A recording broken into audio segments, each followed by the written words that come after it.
umva ukuri, ni icyaha kuvugira ubusa izina ry'Uwiteka Imana yawe. Iki ni icyaha kimwe n'ibindi byaha byose bigaragazwa n'amategeko 10. Iki cyaha cyokoze abantu ntibakizi.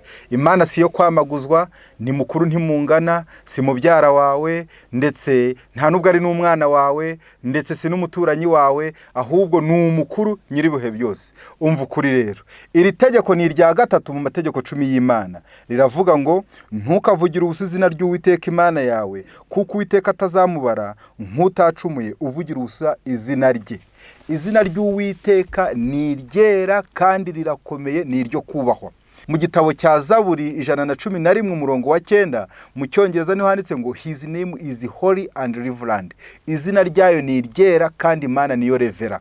Ni icyaha rero kuvugira ubusa izina ry'uwo munyacyubahiro, nk'uko byanditswe nanone mu mategeko yitangiye, rigomba kurinda ubutware bwayo no gukomera kwayo, rikaba ari itegeko rya gatatu. Iyumvire nawe, umuntu ajya agira umukazana, yarangiza mu mico yenda y'abavuga ikinyarwanda, nuko yaba yitwa yenda Kamuhanda, nuko cyangwa se yitwa Kanyamuhanda.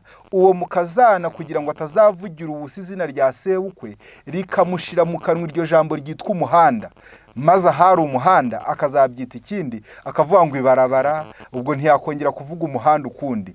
Reka ho iyo ashobora kuba yitwa Sebishyimbo, iryo zina naryo ryitwa ibishyimbo bimushira mu kanwa, ntiryongere kuzagaragara mu kanwa ke mu mibereho ye, akazarinda asaza uwo mukobwa, uwo mubyeyi akazarinda asaza, kuko sebukwe yitwa Sebishyimbo, maze akazajya avuga ati ni ibiharage, akitabaza indimi z'amahanga, ariko ntiyongere kuvuga ibishyimbo, kubera ko yanga kuvugira ubusa cyangwa se gupfa kuvuga kwamaguzwa izina rya sebukwe. Umva ukuri rero, ntukavugire ubusa izina ry'Uwiteka Imana yawe, kuko umuntu ubikora Uwiteka atazabura kumubara nk'utacumuye.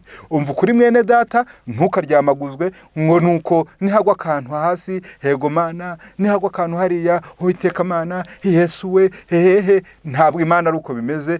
Jya umenya ko Imana ari inyagitinyiro. Umva ukuri.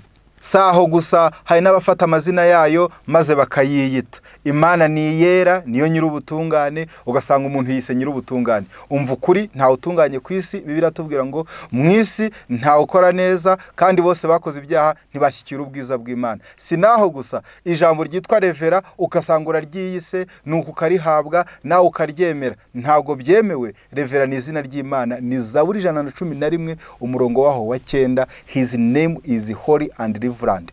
Ntukavugire ubusa izina ry'Uwiteka Imana yawe. Umva ukuri mwene data.